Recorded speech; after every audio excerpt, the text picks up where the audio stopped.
Iglesia, con los muy buenos días para todos nuevamente. Es un privilegio poder tenerles en medio de nosotros. Gracias por asistir. Lucas capítulo 4. Lucas capítulo 4.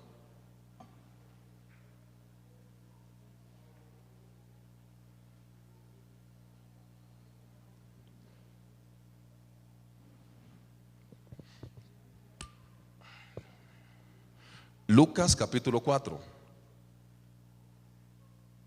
Si alguien necesita una Biblia, levántenos la mano y la hermana Jenny le puede colaborar. Se la llevamos hasta la comodidad de su silla. ¿Todos tienen Biblia? Ok, estamos bien. Lucas capítulo 4.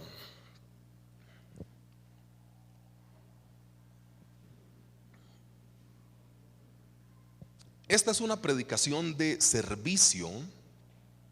Y el título que el Señor me ha colocado en el corazón es una vida normal de servicio. Una vida normal de servicio tiene 2 o 3 ingredientes. Vamos a ver cómo nos va en abordarlos. Una vida normal de servicio. Lucas capítulo 4 en el versículo 31, y leemos con la dirección del Espíritu Santo, pidiéndole a Dios que en señal del profeta Isaías pase el carbón por mis labios para que yo no profiera insultos, sino todo lo que esté en su mente. Lucas capítulo 4 versículo 31, la palabra del Señor dice: descendió el Señor Jesús a Capernaum, ciudad de Galilea, y les enseñaba en los días de reposo. Y se admiraban de su doctrina porque su palabra era con autoridad. Estaba en la sinagoga un hombre que tenía un espíritu de demonio inmundo, el cual exclamó a gran voz diciendo: déjanos, ¿qué tienes con nosotros, Jesús Nazareno? Has venido para destruirnos. Yo te conozco quién eres, el Santo de Dios. Versículo 35. Y el Señor Jesús le reprendió diciendo: cállate y sal de él. Entonces el demonio, derribándole en medio de ellos, salió de él y no le hizo daño alguno. Y estaban todos maravillados y hablaban unos a otros diciendo: ¿qué palabra es esta? Que con autoridad y poder manda a los espíritus inmundos y salen. Y su fama se difundía por todos los lugares de los contornos. Entonces el Señor Jesús se levantó y salió de la sinagoga y entró en casa de Simón. La suegra de Simón tenía una gran fiebre y le rogaron por ella. E inclinándose hacia ella, reprendió a la fiebre y la fiebre la dejó. Y levantándose ella al instante, les servía. Al ponerse el sol, todos los que tenían enfermos de diversas enfermedades los traían al Señor Jesús, y él, poniendo las manos sobre cada uno de ellos, los sanaba. También dice el versículo 41, salían demonios de muchos, dando voces y diciendo: tú eres el Hijo de Dios. Pero él los reprendía y no les dejaba hablar porque sabían que él era el Cristo. Cuando ya era de día, salió y se fue a un lugar desierto, y la gente le buscaba. Y llegando a donde estaba, le detenían para que no se fuera de ellos. Pero él les dijo: es necesario que también a otras ciudades anuncie el evangelio del reino de Dios, porque para esto he sido enviado. Y el versículo 44 dice: y predicaba en las sinagogas de Galilea. Iglesia, a forma de introducción, este pasaje a mí me encanta porque es algo que nosotros hoy no tenemos de la iglesia, pero que el Señor Jesús sí siempre lo tuvo. Mira, 2 cositas. Al Señor Jesús cuando comienza su ministerio, lo rechazan en la tierra en la cual él nació. Y nosotros, ¿cómo tenemos de conflicto cuando la misma tierra en la cual nosotros nacemos o nuestra propia familia no nos apoya? Y yo, perdón que hable la introducción así, pero así yo estoy muy seguro que usted me entiende mejor. Yo no estoy quitando el apoyo que la familia se supone que debería tener, pero usted lee la Biblia y yo también la leo. Los que no querían los que no querían que Jefté heredara eran los hermanos. Los que no creían en el ministerio del Señor Jesús eran los hermanos. Quien habló mal de Moisés fue su hermana. Yo no he venido a decirte que los hermanos no es que sirvan o no. He venido a decirte que algunas veces las personas que supuestamente usted y yo pensamos que van a estar más cerca, bíblicamente no necesitan estar cerca. Dios necesita estar cerca. Las personas van a tomar sus determinaciones, pero Dios es el que necesita estar cerca. ¿Por qué? Porque nosotros casi siempre decimos: y las personas que yo más esperaba que estuvieran cerca fueron las que menos. Y ahí le tengo su receta. La palabra dice: maldito el hombre porque ha quitado su confianza de Dios. Entonces, cuando usted es una persona que depende de Dios, usted no coge conflicto con las personas. De hecho, si nosotros somos netamente bíblicos, en el momento de más necesidad del Señor Jesús, sus discípulos le dejaron ¿cómo? Abandonado. Y ustedes no ven al Señor Jesús pues deprimido porque los discípulos que comían con él le dejaron solo. Entonces yo, a nivel formativo, antes de empezar a predicar, sí necesito decirte eso. No importa al final de la historia quién está a nuestro lado. Importa que Dios o que nosotros nunca nos vayamos del lado de Dios. Porque el Señor Jesús empieza su ministerio y yo me imagino que en su mente él dijo: no, pero pues venga, donde yo nací es donde más me van a aplaudir. Y el Señor Jesús fue donde él nació y la gente no le apoyó donde él nació. Entonces el Señor Jesús no se llenó de dolor, sino que siguió haciendo lo que él tenía que hacer. Entonces, a forma de introducción, te digo, lo más importante es no alejarse de Dios.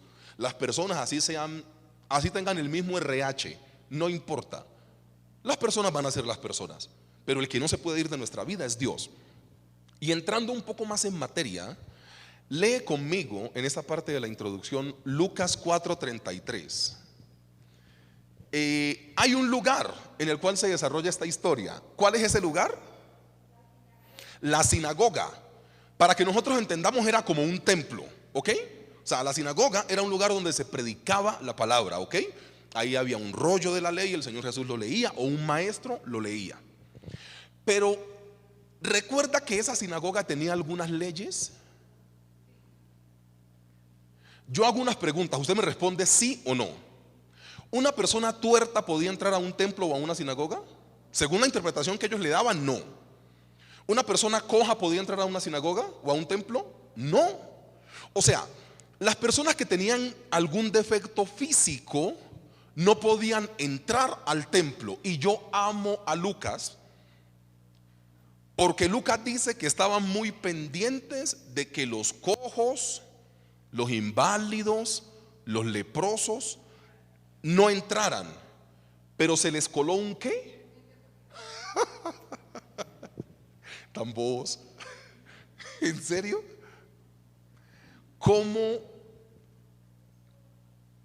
Mira, cómo Lucas intenta trabajar lo interno en este pasaje bíblico. Entonces yo me imagino algunos sugieres o guías de servicio en la puerta, así como es nuestra hermana Jenny. Venga, usted es cojo, no entra. Usted tiene lepra, aléjese de aquí. Usted tal cosa, ay, pero sigan. Y cuando están adentro haciendo el culto, se les manifiesta un demonio. Entonces, ¿de qué sirve lo externo? Que no sean cojos, que no sean tuertos, que no sean mancos, si por dentro están destruidos y endemoniados. O sea, lo que Lucas literalmente intenta compartir acá es que la iglesia tiene que dedicarse a combatir un poco más lo interno. Lo externo no importa mucho. Y al final, iglesia, yo siempre lo he dicho, aquí es muy fácil ser cristiano. Estas 2 horitas de domingo es muy sencillo. Pero ¿cómo está tu corazón? O sea, aquí están revelando literalmente que estaban pendientes de que la gente, según lo que decía Levítico, no entrara, ¿no? Entonces al templo no me entra este tipo de personas. Y entonces estaban muy pendientes, ¿no? Muy pendientes de lo externo. Y el Señor Jesús siempre combatió eso. Siempre. Porque lo externo algún día pues puede estar o no puede estar. Mira, hace 8 días celebramos el Día de la Colombianidad. Y hace 8 días yo no tenía corbata, por ejemplo. Vine con un pantaloncito ahí, una camisa de la Selección Colombia. Conseguí 3XL y quedé apretado, hermano. No, eso qué desastre. Yo prediqué apretado, hermano. O sea, usted vio lo que yo respiraba así como, eso estaba apretado en esa camisa. Pero entonces, hace 8 días igualmente yo di la enseñanza, no tenía corbata, y Dios sigue siendo el mismo y Dios se sigue moviendo, no por la corbata, no por lo externo, sino por lo que las personas tienen dentro del corazón.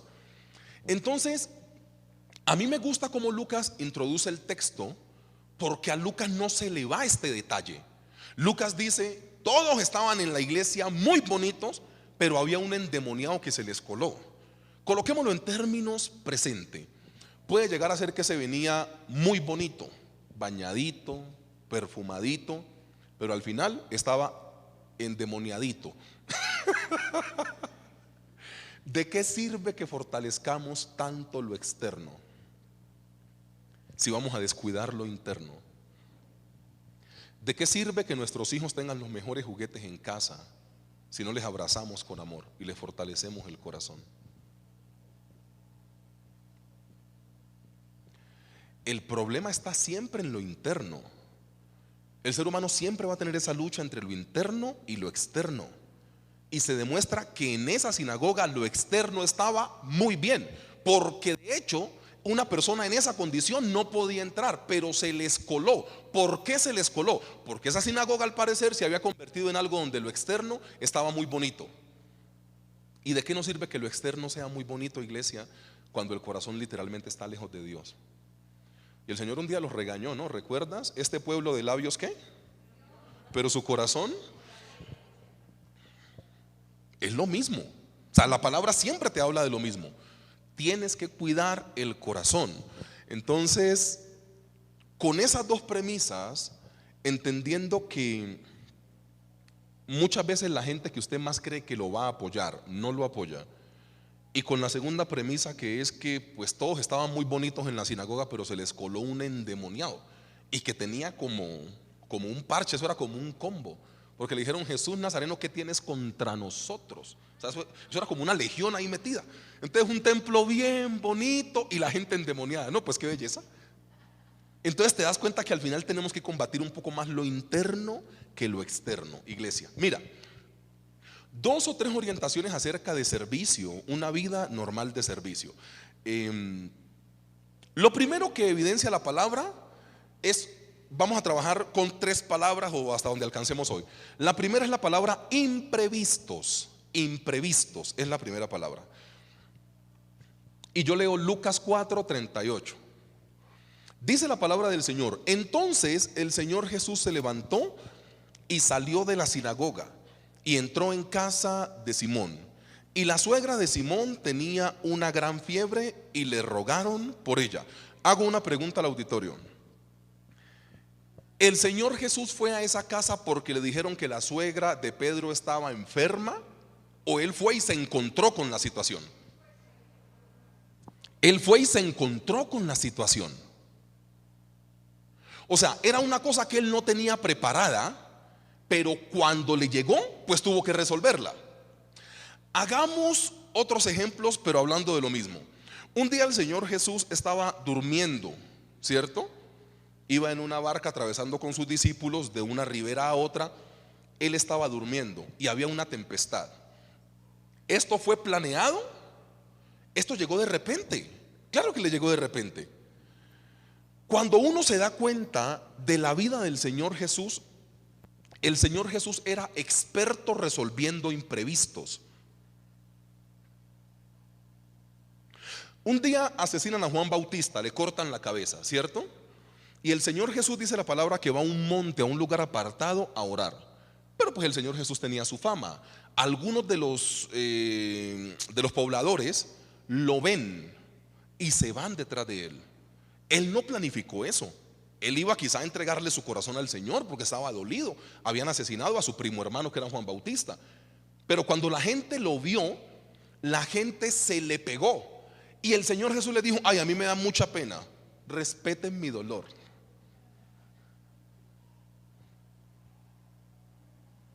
Oiga, necesito decirlo más cristiano. Los cristianos, cómo nos hemos llenado de cosas, ¿no?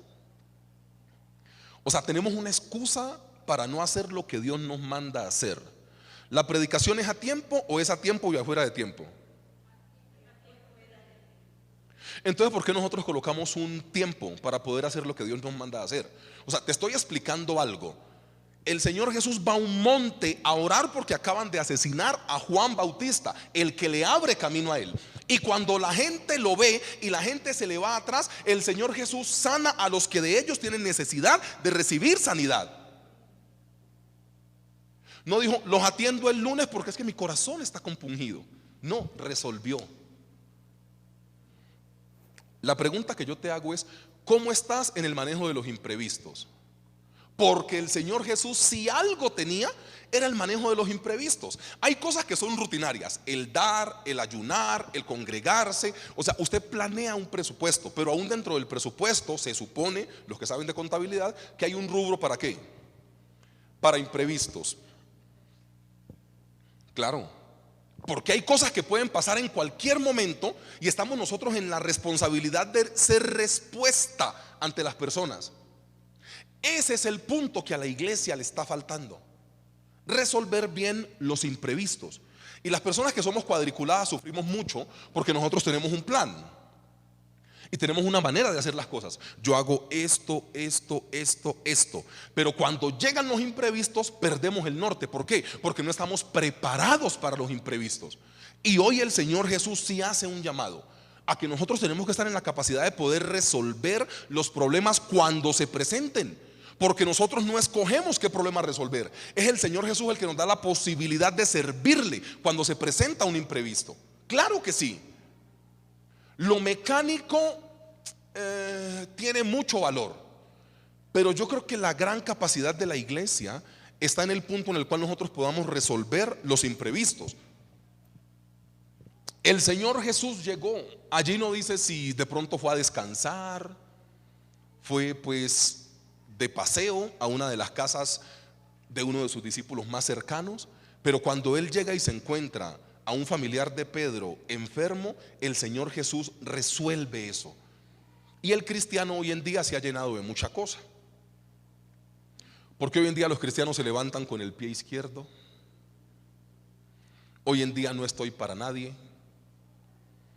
Hoy en día, mira, yo no quiero hacer una apología acá del activismo religioso, porque soy muy consciente que hay que descansar y todo, pero a mí me da hasta risa la narración bíblica. El Señor Jesús nunca está descansando. Y el día que la única vez que la Biblia dice que lo cogieron durmiendo, lo despertaron para que calmara una tormenta. Esto es hasta raro. O sea, el Señor Jesús la noche la cogía para orar. En los evangelios no dice que descansase mucho. Y el día que la palabra dice: y él estaba durmiendo en la popa. Cuando estaba durmiendo lo despertaron para un imprevisto. ¿Qué te intenta decir la palabra del Señor? Que nosotros tenemos que entrenarnos en resolver los imprevistos. Hay cosas que son mecánicas y esas cosas que son mecánicas prácticamente se desarrollan solas. Me explico. Si usted en su casa maneja un presupuesto, usted sabe más o menos sobre qué fecha le llega el recibo del agua, más o menos. Es más, usted está tan mecanizado que usted sabe, por ejemplo, que su celular lo paga como el 20 del mes o el no sé qué fecha. Y muchas veces llega el 21 o el 22 y no le sale la vieja esta que le dice: no has pagado tu factura. Y usted dice: ve, tan raro, ¿qué pasó? Porque usted sabe que el 20 paga eso, que el 5 le llega el recibo del agua, que el 27 le llega el recibo de la energía. O sea, usted mecánicamente sabe lo que tiene que hacer. Eso se resuelve solo. Pagar la universidad de los chicos, el colegio de los chicos, gasolina para el carro. Hay cosas que usted hace mecánicamente, pero lo que no es mecánico es donde la iglesia está fallando. O sea, nosotros tenemos algo muy mecánico, muy mecánico. Y esto del Señor Jesús nos enseña que hay que fluir con lo que la vida te vaya presentando. Si no, únicamente vas a ser un restaurador o reparador de las cosas mecánicas o donde te sientas bien, no de las cosas que la vida te presente. Hago una pregunta. ¿Ustedes creen que la Virgen María dijo: a ver, mi sueño es quedar embarazada a los 13 años y poder decirle a José que el Espíritu Santo fue el que me embarazó? O sea, ¿usted cree que María soñó con eso? ¿Fue un imprevisto para ella o no? En la mente de Dios estaba, pero en la Virgen María fue un imprevisto.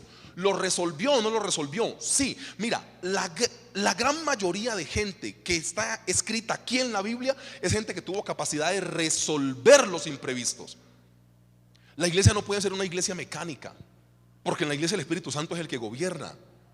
La iglesia no puede ser una iglesia mecánica, porque son situaciones que nosotros tenemos que intentar resolver. ¿Cómo estamos en los manejos de imprevistos? Yo creo que nosotros hemos perdido muchas posibilidades para que la gente conozca del Señor Jesús por nuestra falta de preparación para los imprevistos.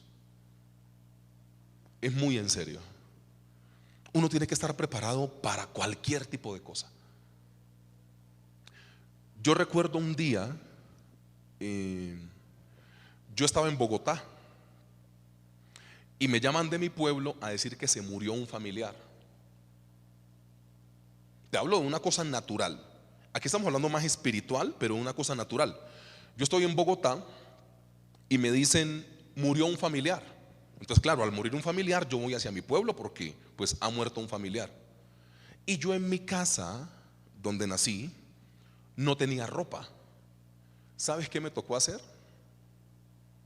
Venir hasta Tunja,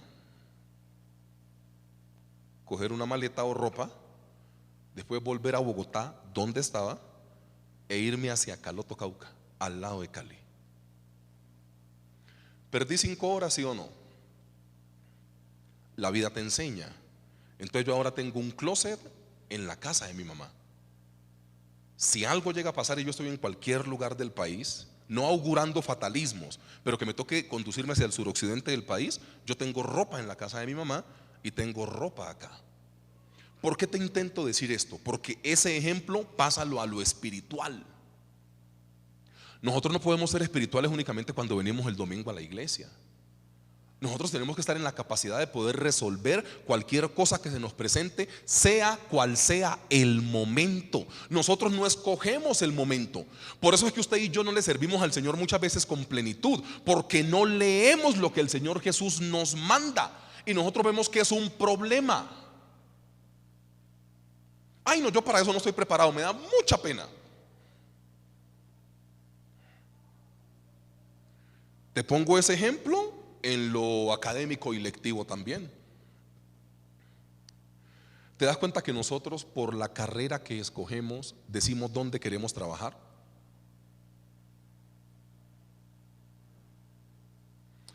Y nosotros, cuando la vida nos presenta algunos desafíos diferentes, pensamos que es una desgracia. Un día un padre de familia en Sogamoso me decía, literalmente, me decía: pastor, mi hijo tiene una carrera universitaria, tiene una especialización y tiene una maestría y está manejando taxi en Bogotá. Yo le dije: gloria a Dios.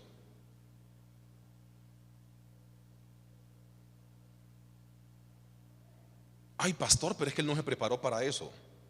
Le dije: gloria a Dios. ¿Por qué tiene que ser en lo que tú escojas?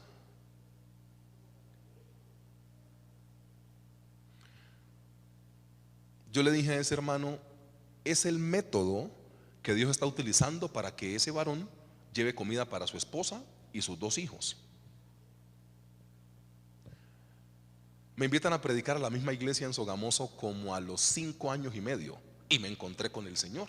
Yo dije, hablemos con este frustrado a ver cómo es que está. Yo le dije, hola hermano, ¿cómo está? Ay pastor, si le contara. Yo le dije, ¿qué pasó? Mi hijo dice que no va a ejercer su carrera, que le va mejor manejando.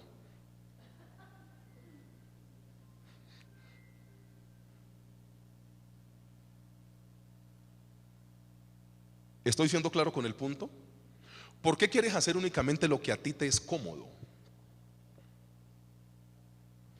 En la iglesia cristiana, yo no nací para eso, pastor. Saque ese vocabulario de su diccionario, hombre. Que usted no nació para qué. Los imprevistos hay que resolverlos, porque cuando usted resuelve los imprevistos, tiene la posibilidad de predicar. Cuando usted resuelve los imprevistos y los aborda, así no los resuelva, tiene la capacidad de predicar de ese Dios vivo del cual estamos predicando aquí en la iglesia, pero por fuera. Los imprevistos están dados por Dios para que Él pueda mostrar su misericordia a la gente, para que la gloria de Dios sea extendida, no únicamente aquí en la iglesia, en el templo, perdón, sino por fuera. Yo recuerdo un día, iglesia, no teníamos la cordillera central entre Cajamarca y Calarcá, el paso de la línea como está ahora, que lo pasas en 17 minutos. O sea, teníamos que bordear Gualanday por la parte de abajo. Y hubo dos accidentes ese día en la línea. Y yo no sé por qué, ese día yo me fui con mucha agua. Yo tenía como 4 rollos de papel higiénico. Y no, pero no, nada conmigo. Se fueron como en el carro. O sea, yo dije, pero tan raro. Tenía agua, comida, un poco de cosas. Y cerraron la línea. Ese día fue un trancón como de 27 horas. Me demoré en llegar a mi casa. O sea, fue una cosa horrible. Entonces llega un punto en que los buses tienen baño, pero 40 personas utilizando ese baño. Entonces ya después, no, sálganse de los buses, hermano, y hay flora. Algo me dijo antes de empezar a subir la línea que llenara el tanque de gasolina, porque yo dije, no, con los kilómetros que tengo acá, pues yo puedo subir la línea, bajarla, y cuando descienda ahí en Calarcá, pues yo me encuentro en una estación de gasolina y lleno. Algo llene el carro de gasolina, y llené el carro de gasolina. Entonces mi carro tenía papel higiénico, agua y comida. Y gasolina, claro. Entonces cierran los buses, pues imagínense, buses de 40 personas. Y eran pero infinidad de buses. Entonces una señora viene con angustia, con una niña. Y la niña, ya mamita, espere, aguante. Ay Dios mío, ¿dónde? Y yo le dije, señora, ¿qué necesita? ¿Qué pasó? No, es que mi niña está que necesitamos un baño, va a tocar ahí en ese monte. Pero yo le dije, ¿necesita papel higiénico? Dijo, ay, sí. Entonces yo saco el rollo y le digo, tenga. Le dije, sin pena, ¿usted también va? Me dijo, sí, yo también. Listo, le saqué a ella. Tenga. Esa vieja fue y le dijo a todos los del bus que el negro tenía papel higiénico. Hermano, y se viene toda esa gente. Y vieron, claro, pues yo ahí tenía un poco de cosas. Yo viajaba, yo no sé por qué, yo viajaba con mucha comida y con mecatos y cosas de paquete y toda esa vaina. Entonces claro, la gente venía y, ay, venga usted, me el favor y me regala tal cosa. No, claro, y yo le daba a la gente, le daba. Y en un punto, muchos de ellos me preguntaban, ¿cuánto le debo? Que es la típica pregunta, ¿no? Y yo, no hay que pagar. ¿Y usted por qué hace eso? Le dije, pues yo soy cristiano. En ese momento pude empezar a predicarle a esa gente.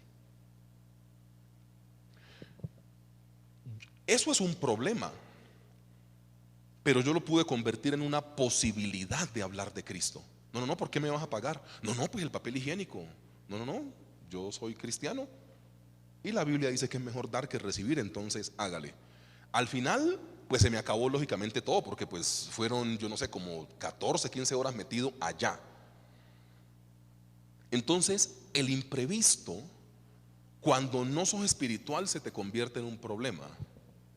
El imprevisto, cuando estás conectado con Dios, se te convierte en la posibilidad de poder bendecir gente, que su gloria se extienda y poder predicar, porque no únicamente predicamos desde acá, predicamos con nuestra vida por fuera, no en perfección, sino en tomar estos imprevistos Entonces yo recuerdo, yo no sé, perdón por lo que voy a decir, pero yo creo que fue así. Yo creo que Dios multiplicó ese papel higiénico, porque eso todo el mundo venía y yo le daba de a cuadrito. Entonces yo decía, este está gordo, necesita más. Este está más esbelto, necesita menos. Y yo me volví un administrador del papel higiénico entre Cajamarca y Calarcá, para la honra y gloria del Señor. Pero piensa conmigo, eso fue un problema, pero se convirtió en una posibilidad. ¿Por qué? Porque uno tiene que estar preparado para los imprevistos. Siempre, iglesia, tome los problemas que le lleguen como una posibilidad de servir y que el nombre del Señor sea extendido. Esa es su misión, no es otra.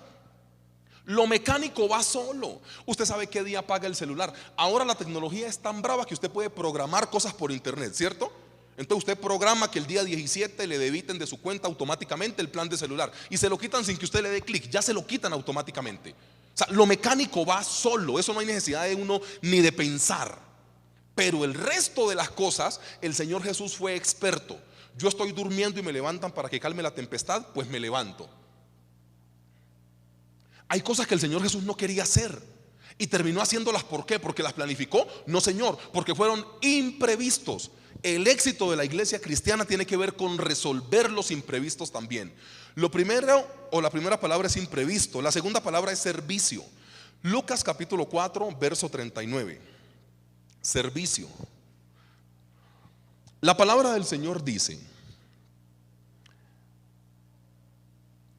e inclinándose hacia ella. Mira, el Señor Jesús tiene unas cosas que son maravillosas. Dice, e inclinándose hacia ella, reprendió la fiebre y la fiebre le dejó. Lo más importante del pasaje no es eso, porque el Señor Jesús hacía milagros hasta de forma involuntaria. Ustedes recuerdan que la sombra sin problema, había gente que le tocaba el manto involuntariamente y él sin problema sanaba. El punto acá es lo que genera la restauración y la sanidad en la mujer. A mi lectura, lo más importante es, y levantándose ella al instante, le servía. ¿Para qué quieres que el Señor Jesús te sane, te use y te bendiga? Porque si no es para servir, creo que estás lejos de tu milagro. Es Biblia pero aplicada. Había una mujer con una fiebre que tanto así que le piden el favor al Señor Jesús que por favor intervenga en esta enfermedad. Al parecer era una fiebre tremenda para que incomoden al Señor a decirle, venga, ayúdenos con esto. O sea, los métodos humanos no pudieron funcionar. Señor Jesús, ella tiene fiebre, por favor haz algo. El Señor Jesús en esto de los imprevistos la sana. Pero ¿sabes qué genera en el corazón de la mujer haber recibido algo de Dios? Servicio.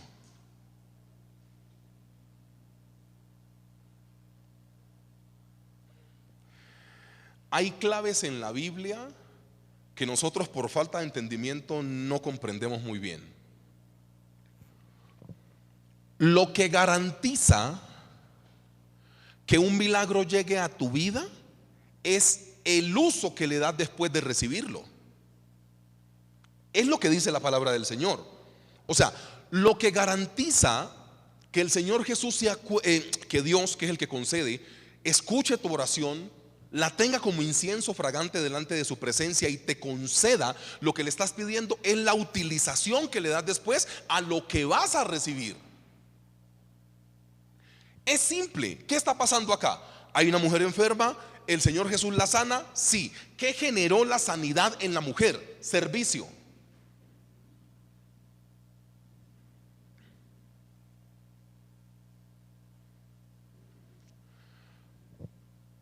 ¿Para qué le pides lo que le estás pidiendo a Dios? Esa es una pregunta que no me la tienen que responder, ustedes se la tienen que responder. Porque es que venga, seamos honestos en algo. Muchas veces las oraciones están rodeadas hasta de frustraciones que nosotros hemos tenido desde que somos niños. Entonces queremos que Dios nos auxilie y nos dé algo porque queremos llenar un vacío o un huequito que tenemos en el corazón. Entonces puede ser que vos le estés pidiendo al Señor un esposo y se lo estés pidiendo así bien papacito, y es porque de adolescente eras la prima fea. Entonces, como todos te decían fea, ay Señor, dame un esposo, pero pues no para tener mi familia, sino para callarle la boca a todas esas primas bonitas. Perdón el ejemplo tan suelto, pero así usted me entiende más.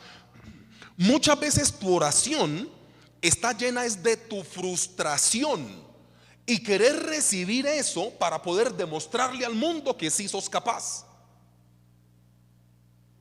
Entonces, como eras de la familia pobre y los otros primos o los otros tíos humillaban a tu papá porque ustedes eran los pobres, Señor, dame mucha plata. ¿Para qué?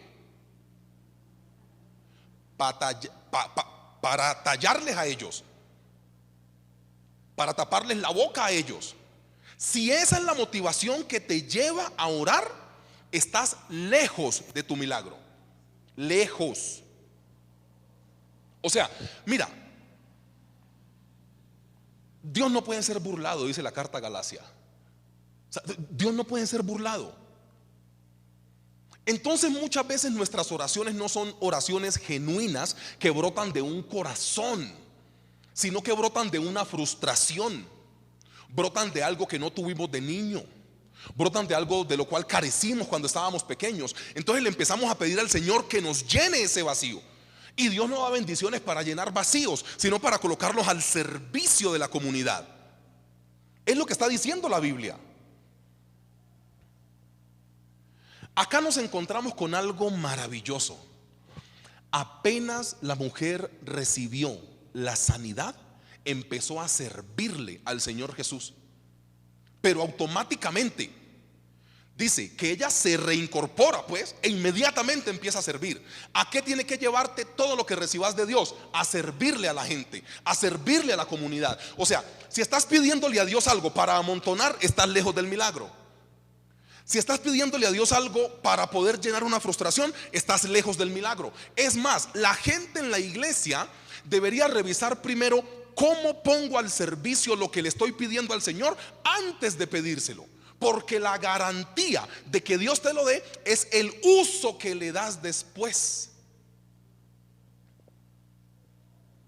Por eso es importante saber qué vas a hacer con lo que Dios te da. O sea, únicamente quieres que Dios te mejore tu condición de salud emocional o económica y física solo para tener plata para botar para el techo. Si esa es la intención, hermanos, créame que está un poco lejos de la realidad y está lejos de su milagro. Y ahí es donde usted se encuentra a todos los cristianos diciéndole al Señor: Señor, pero ¿cuántos años te he pedido por eso? Y tú no me lo das. ¿No será que en tu oración hay un poco de egoísmo? ¿No será que en tu oración hay un poco de no sé cómo decirlo, pero sí, o sea, la idea es que tu oración puede estar llena de unos vacíos tuyos. Ay, yo nunca tuve de niña eso, entonces Señor, dame eso porque necesito llenar ese hueco que tengo desde que estaba pequeña. Pero Dios no pone sus bendiciones para eso. Él las pone para el servicio. Una persona que ha sido tocada por el Señor Jesús pone toda su vida al servicio de Jesús. Y seré muy puntual, no los domingos. La evidencia de que una persona tenga a Dios en su corazón es que le sirve a la comunidad. Esa es. La evidencia de que una persona ha tenido un contacto con Dios es que adora al Señor, como dice el proverbio, con todo lo que tiene. Adora a Dios. Esa tiene que ser la muestra de que una persona ha tenido contacto con el Señor. Si no, no funciona. Entonces la pregunta que ustedes y yo tenemos que respondernos hoy es: ¿qué nos motiva a pedirle a Dios lo que le pedimos? Pastor, ¿y la intención tiene que ser revisada? Yo creo que según lo que dice la Biblia, sí, tiene que ser muy revisada. Porque nosotros muchas veces quedamos muy bonitos delante de la gente diciendo: yo quiero que el Señor me bendiga para colocar una fundación para perritos. Eso suena muy bonito, pero muchas veces en tu corazón no tenés los perritos. Querés es: uy, Señor, yo quiero es viajar. París me necesita, pastor. Algo así. Entonces, si tu intención no es una intención de servicio, estás lejos de tu milagro. Perdón, la predicación no es muy popular, pero es lo que dice la palabra del Señor. Si la intención es que Dios te dé, y eso no lo pones al servicio de la comunidad o al servicio de la causa de Jesús, estás lejos de tu milagro. Entonces seamos más puntuales. ¿Para qué quieres que Dios te sane? ¿Para qué quieres que Dios te use? ¿Para qué quieres hablar en lenguas? ¿Para qué quieres servir en la iglesia? La motivación tiene que ser revisada. No es el protagonismo. No tiene que ver con protagonismo. No tiene que ver con llenar tus vacíos. Eso lo hace el Espíritu Santo porque te hace sentir vivo y ya. Las bendiciones de Dios no son para tapar bocas, para humillar a los demás, sino para servirle. La persona que tiene un toque de Dios se evidencia ¿en qué? En que le sirve a la gente. Y a mí me encanta esto de la Biblia porque nosotros sí somos muy presos de cómo fuimos nosotros criados. Entonces algunas veces nuestra manera de conducirnos es de acuerdo a cómo nos formaron. Y la palabra del Señor rompe con todos estos estereotipos. La palabra del Señor rompe con toda la cultura. Y te está diciendo hoy: no importa que tú seas caleño, pastuso, antioqueño, boyacense, rolo, costeño, no importa. Si tú tienes un toque de Dios, se evidencia en que sirves. Ya. Que en tu casa faltó tu papá y te crió únicamente tu mamá, no importa. Le metemos mucha excusa al servicio. Le metemos mucha excusa al servicio. Venga, yo estuve leyendo mi perfil en lo que la ciencia dice que yo debería hacer. Yo a los 8 años pierdo a mi papá y queda mi mamá con 2 hermanas. ¿Sabes qué dice la ciencia cuando hay un único hombre criado por prácticamente 3 mujeres? Que está propenso a ser ¿qué? Gay, ya. ¿Te das cuenta que te encasillan? Y yo gay no soy, ¿no? O sea, no. Ilmita de ríe. No, pero es en serio. Piensa conmigo. ¿Te das cuenta que si te dejas encasillar por los estereotipos, por lo que te dicen afuera, vos vas a terminar haciendo cosas pues que no son? No iba a decir una cosa que no conviene, pero venga, sigamos. Algunas veces yo me contengo y es mejor. ¿Para qué le pides al Señor que te sane o que provea cosas físicas o materiales si no es para servirle a Él y a los demás? Entonces yo creo que la iglesia sí tiene que revisar por qué le pide a Dios lo que le pide, o para qué le pide al Señor lo que le pide. Y una cosa, Dios no es bobo. No, porque nosotros yo creo que Dios hace nosotros hacemos unas oraciones que Dios mira y dice: pero es que yo los conozco, yo sé que eso no va a pasar. Y usted se encuentra ese poco de cristianos acalorados por el camino. Ay, Señor, si tú me das ese empleo, te prometo que cállese la boca. No hable tanto y demuestre, es mejor. Ay, Señor, si tú verdaderamente me das eso, te prometo que yo no. Dios ya esas oraciones las metió en spam o en correo no deseado. O sea, ya Dios no recibe esa vuelta porque Él sabe que eso es pura carreta. Él sabe que eso es carreta. Ay, Señor, si tú me bendices con esto, te aseguro que yo. ¿Cuántas veces le has dicho eso al Señor? Uno tiene que acomodarse en la circunstancia espiritual. Y la circunstancia espiritual es que todo aquel que es tocado quiere más de Dios. ¿Ustedes recuerdan qué pasó con el endemoniado gadareno? El Señor Jesús saca una legión de él y él se quiere ir en la barca con el Señor Jesús. El endemoniado gadareno, el que estaba metido en los sepulcros. con grilletes y cadenas. Apenas tiene un contacto con el Señor Jesús, dice: yo quiero más de eso y me quiero ir contigo. El Señor Jesús le dice: no, pues espérate, predicale a tu pueblo. Entonces ese man, con el toque de Jesús, se ganó 10 ciudades, porque el que es tocado por Jesús le sirve a la comunidad. Cristianos de iglesia, no, eso ahí es muy fácil, eso es muy sencillo.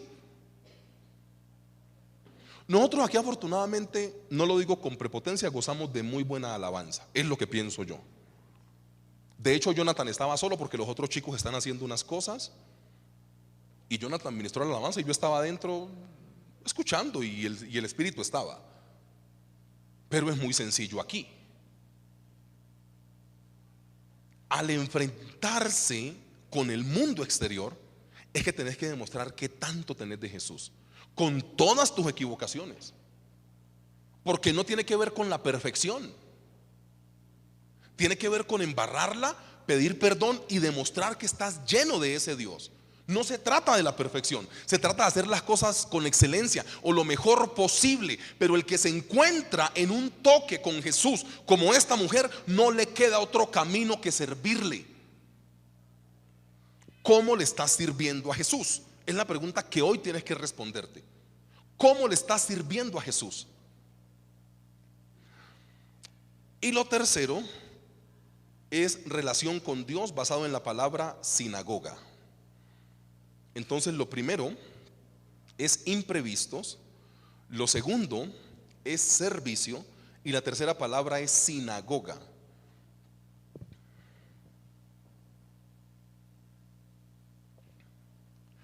Yo leo Lucas 4:44. Y predicaba, ¿dónde? ¿Dónde? En las sinagogas de Galilea. Yo voy a leer algunos textos bíblicos, usted escoja el que quiera, del mismo pasaje, para que nos ubiquemos. Yo voy a leer Lucas 4, versículo 16, 20, 33 y 38. Lucas 4:16 dice: vino a Nazaret, donde se había criado. En el día de reposo entró, ¿dónde? En la sinagoga.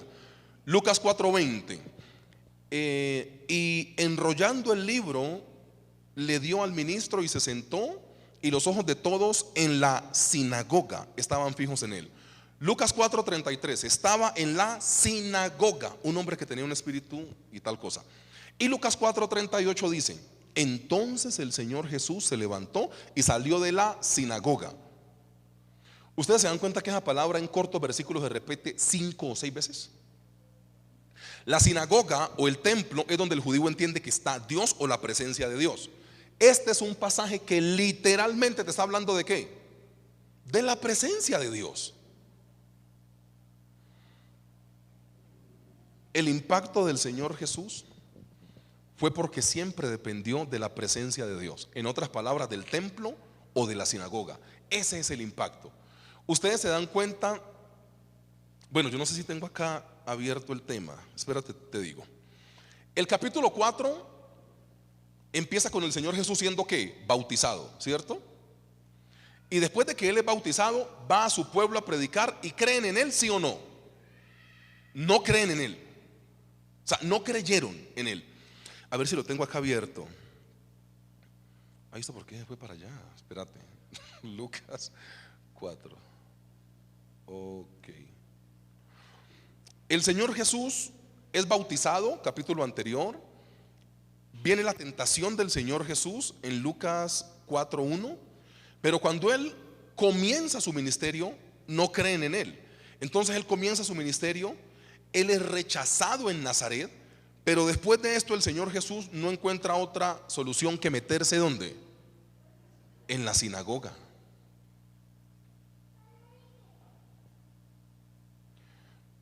Una pregunta muy con la palabra que estamos predicando acá. ¿Cómo estás de sinagoga?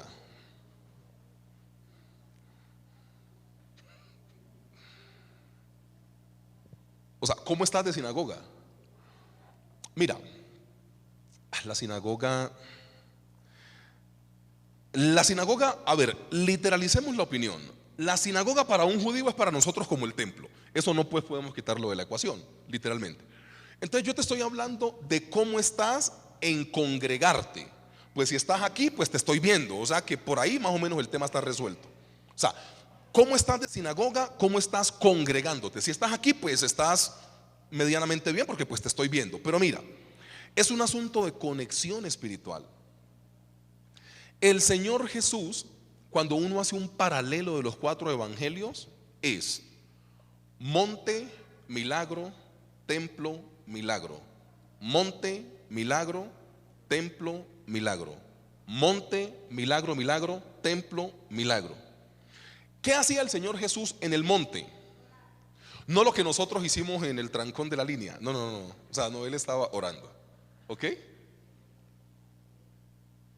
Y en el templo estaba pidiendo el rollo para poder leer. El Señor Jesús fue tan exitoso porque se la pasaba en el monte orando o en el templo enseñando y predicando. Entonces, claro, cuando llegaban las cosas en la mitad, Él las resolvía sin problema. Lo que pasa es que algunas veces llegan asuntos que requieren de tu espiritualidad y estás lleno de Netflix.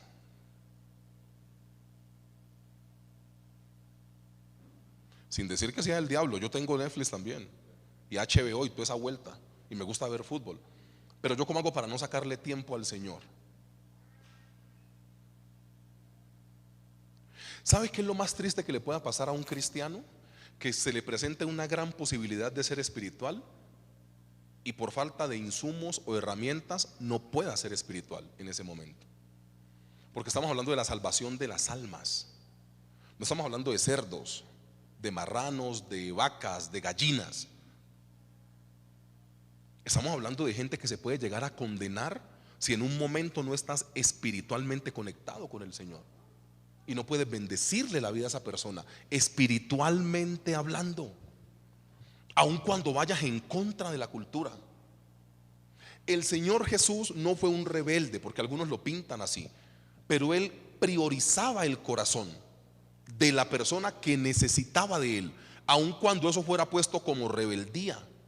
El corazón de la gente tiene que ser priorizado. Y si Dios te da una orden espiritual, no es que rompas con las leyes, porque nosotros nos sujetamos a las leyes. Pero llega un punto en que el evangelio es tan contundente en estar contra la cultura que la ley de afuera va a creer que sos rebelde. Yo recuerdo un día, en esa época yo pasaba por 14 peajes de aquí hasta mi casa. Ustedes saben que yo soy de Caloto, Cauca, ¿no? Un municipio en el suroccidente del país, en el norte del Cauca, tiene negros hermosos. Ahí yo esperaba un amén. Ustedes son, qué poco ustedes con su pastor. Una mentira. Y yo recibo del Señor llevarme 14 Biblias. Yo iba solo en el carro. Y yo recibo del Señor llevarme 14 Biblias aquí en el puesto del copiloto y darle a cada persona del peaje.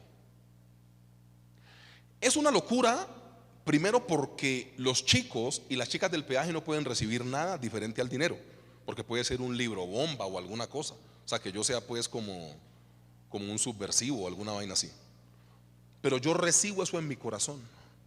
Y yo recuerdo, fue ya pasando como del Tolima al Valle, allá hay un peaje.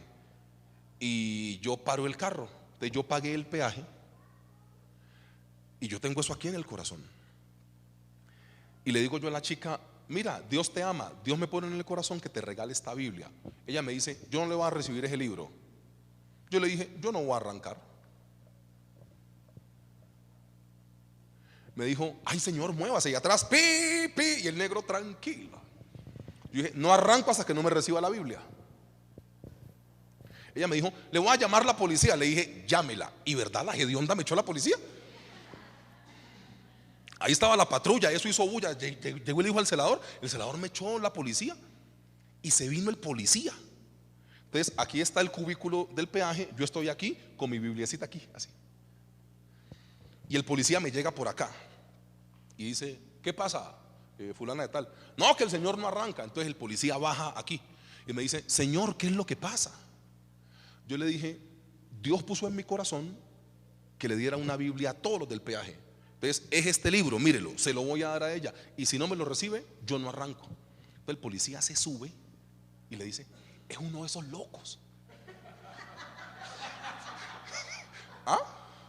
En serio, le dijo, es uno de esos locos. Hizo así, yo lo estoy aquí escuchando y viendo, degenerado. Digo, es uno de esos locos, recíbale esa vaina y que arranque, hombre. Y atrás, pi. ¿Cuál es el punto? Listo, pues sí quedé como un loco. Pero piensa conmigo en algo. Yo estoy absolutamente seguro que el día que esa muchacha tenga un problema, se va a acordar que hubo alguien que le insistió para que recibiera una Biblia. O sea, yo estoy seguro que esa historia no se le va de la cabeza. E incluso ella puede llegar a la casa y le cuenta al marido y a los hijos: ¡ay! Me encontré un fanático de estos. ¿Y qué le pasó, mamá? Cuentan los niños. No, pues que le tenía que recibir una Biblia, que yo no sé qué. Puede ser que ella reciba la Biblia y la bote, la regale, pero la experiencia no se le olvida. ¿Cuál es mi punto? Cuando nosotros estamos bien conectados espiritualmente, lo de la sinagoga es importantísimo. Hay un paralelo en los evangelios, hombre. El Señor Jesús, por cada milagro que hace, sube al monte. Por cada milagro que hace, se mete al templo o a la sinagoga. Es un milagro monte, un milagro sinagoga. Un milagro monte, un milagro sinagoga. ¿Por qué? Porque Él necesitaba estar conectado. Si el Señor Jesús necesitaba estar conectado, Él, ¿no? Él, dueño del mundo, que Satanás vino a tentarlo y le dijo: ay, vaya, va para la quinta porra. Y ya, se fue. El que calmaba tormentas en el mar necesitaba orar. El heredero por naturaleza necesitaba orar. ¿Qué cree que nos queda a usted y a mí? Iglesia, mire, ¿a ustedes no les hace triste que nosotros muchas veces durante todo el día tenemos tiempo para todo menos para el Señor? Yo he visto gente peleando con el bucetero que acelere más porque a las 8 empieza el desafío.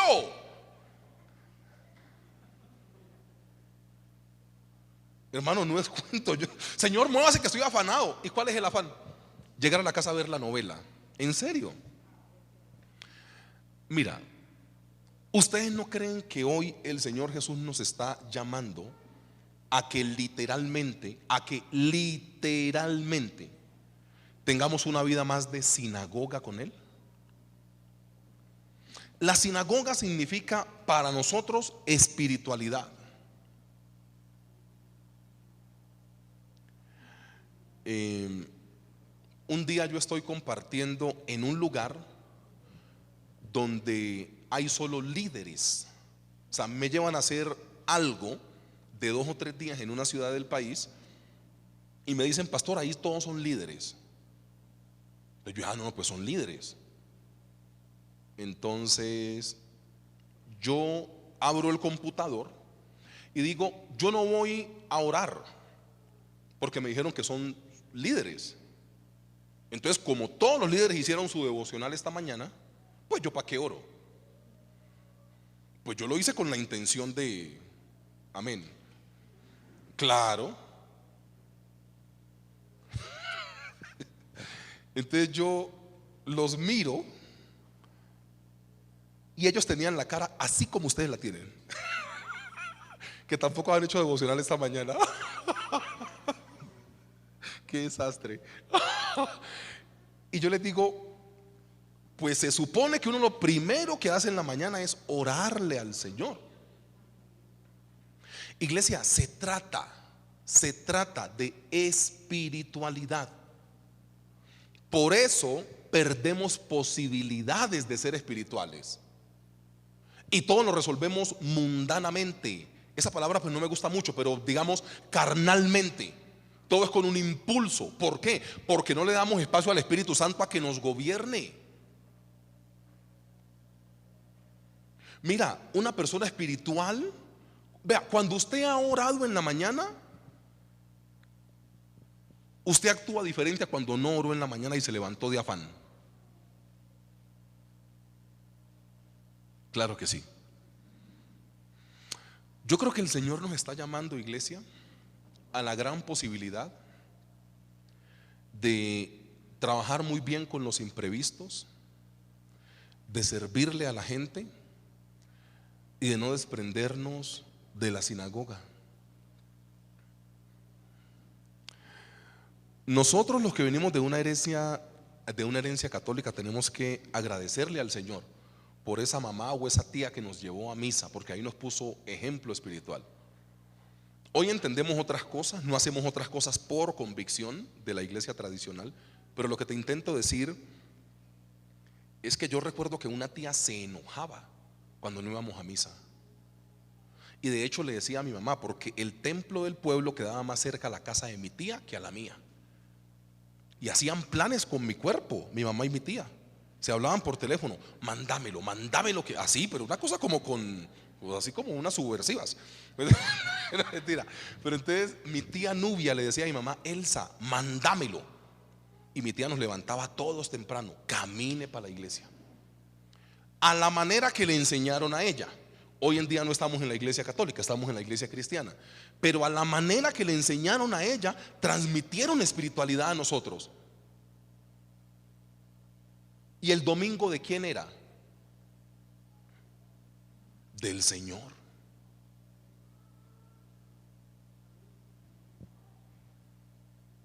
Había un día que era el domingo y era el domingo del Señor. O sea, ¿ustedes espiritualmente no leen la agenda? Hoy tenemos colegios de todo el día. ¿Y las actividades deportivas de nuestros hijos qué día lo meten? Ustedes no leen eso, ¿cierto? Hay un distanciamiento de la sinagoga, porque hay un sistema que nos invita a que todo lo recreativo de la iglesia, para nuestros hijos, para la familia, se hace ¿cuándo? El día domingo, que es el día del Señor. Por lo general, las iglesias nos congregamos o sábados o domingos. Ese día te ponen todo, natación, fútbol, todo lo que te tienen que poner de tus hijos, te lo ponen en los días que tenés que venir al templo. ¿No has leído eso? Pastor, entonces mi hijo no hace deporte. No, usted maneja su casa como usted quiera. Yo únicamente digo lo que tengo que decir desde acá. Póngase a pensar, todo lo recreativo es el día domingo o es el día sábado. Póngase a pensar y lo verá. Y eso te va alejando de la sinagoga, alejando de la sinagoga. Entonces después vamos a tener adolescentes expertos en deportes, malísimos en Biblia. Y el deporte no los mete al cielo, la sinagoga sí. No estoy en contra de que nuestros hijos practiquen su deporte. La mía hace deporte y el mío también. Pero el Señor tiene que estar siempre primero. Pero los papás nos dejamos envolver en eso. La responsabilidad tan grande que es uno ser papá o mamá o tutor legal de una criatura. Porque lo primero cuando llegues al cielo que te va a pedir cuentas al Señor es por ese hijo que te entregó. O sea, ¿qué tanto de espiritualidad le transmitiste? Entonces, las medallas, los reconocimientos y los bonitos uniformes no meten tu familia al cielo. La sinagoga sí. Y yo amo esta historia, porque es una historia que tiene que ver con una presencia del Señor, pero tangible. O sea, Lucas tiene eso. Lucas, el énfasis de Lucas es el Espíritu Santo. Y te lo está mostrando, te lo está mostrando, te lo está mostrando. Y vamos a orar por lo interno versus lo externo, y póngase de pie y con eso oramos.